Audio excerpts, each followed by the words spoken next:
Hello, everyone. Welcome back to the Easy English channel. We are so happy to see you again. I'm Emily. And I'm Peter. Hello, Emily. I'm feeling great today. How about you? I'm doing wonderful, Peter. Today is a very practical day because we are talking about something we all have to do when we meet new people. Oh? What is that? Is it a hobby? Or maybe talking about the weather? Not exactly. It is how to talk about yourself. This is very important for learning English because it helps you make new friends, pass job interviews, or just feel more confident when you travel. That is a great topic. I remember when I first started learning a new language, I always felt nervous when someone said, "Tell me about yourself." Exactly. So today, we will give our listeners the best and simplest words to use. But before we dive in, let's remind our friends, if you enjoy learning with us, please subscribe to our channel. Yes, give us a like and share this video with your friends. It really helps us grow and keep making these lessons for you. We want to help you speak English every single day. Okay, Peter, let's start at the very beginning.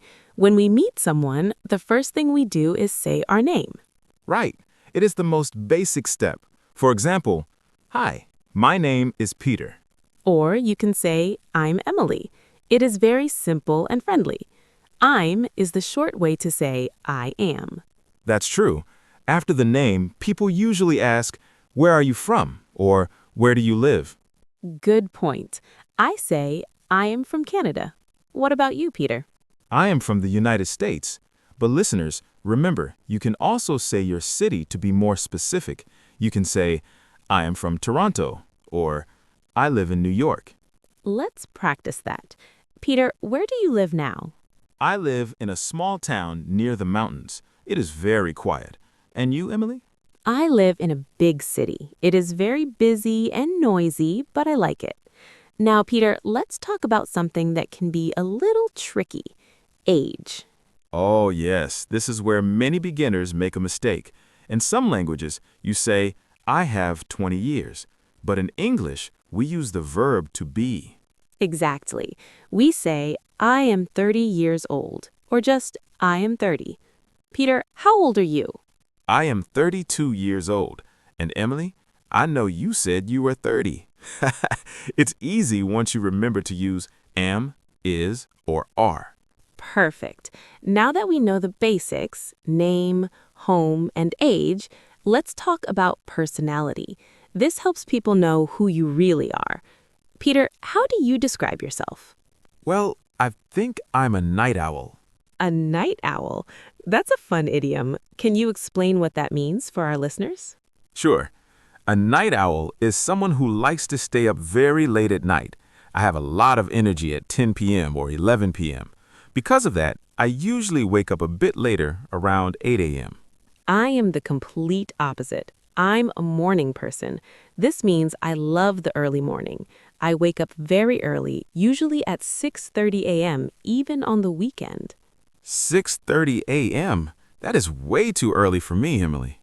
It's the best time of the day. Everything is so quiet. These are great phrases to use when you talk about your daily routine. You can say, "I'm a morning person," or "I'm a night owl." Now, what about work or school? When you meet someone, they often ask, "What do you do?" or "What is your job?" This is a big part of our lives. Peter, what do you do? I work in an office. I'm a manager. My job is interesting, but it can be busy. I take the bus to work every morning. It takes about 20 minutes. What about you, Emily? I'm a teacher.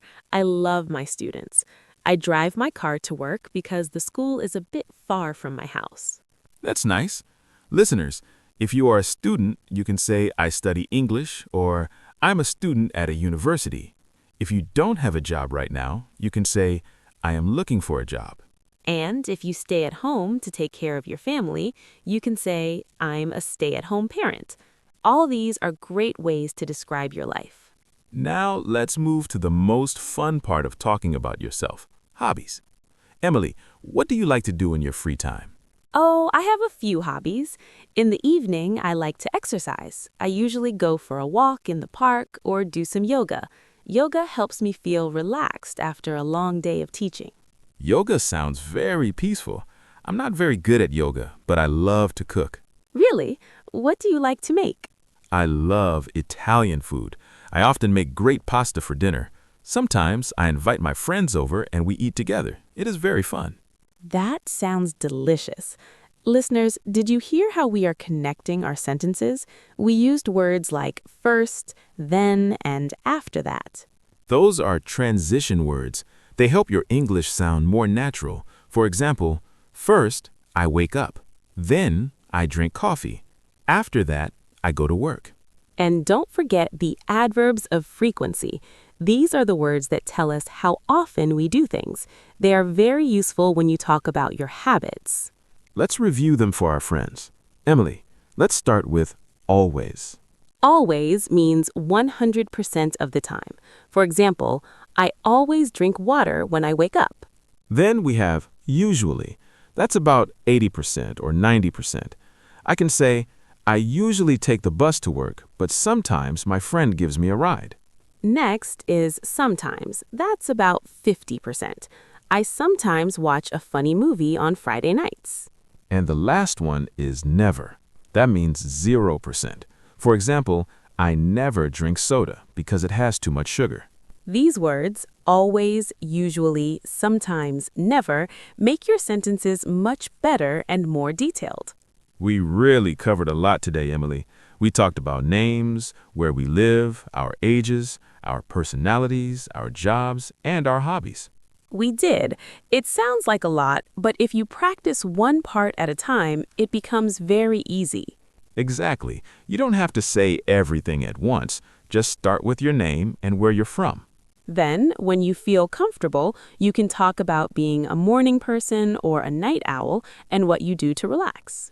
Speaking of relaxing, I think it's almost time for us to finish today's lesson. You're right. But before we go, we have a question for our listeners. We want to hear from you.